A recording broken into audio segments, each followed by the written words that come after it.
Bakın rayonunun Qazbər kəndində həyət yanı ev satışa çıxarılıb. Qaz xəttidir. Bu ön tərəfdən su xətti keçir. Yəni tam qarşısından keçir. Yeni tikilən bir evdir. Üstü dəmir çerpicadır. 11'in 10'adı 110 kvadrat diye. İçerisinde şişburun hurması, yani 100 latır hurması olur.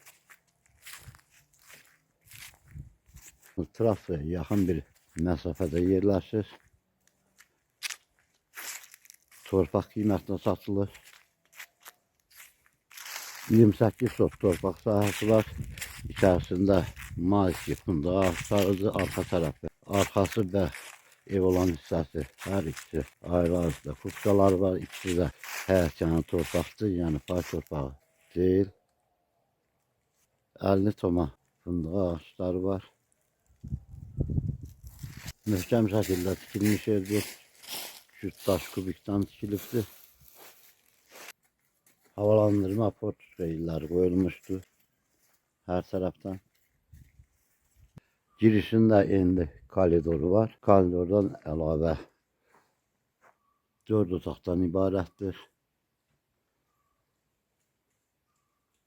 Bu hissədə hamam ayaq yolu kimi nəzərdə tutulmuşdur. Girişdə koridoru enlidir. Üst pərdələr qoyulmuşdur.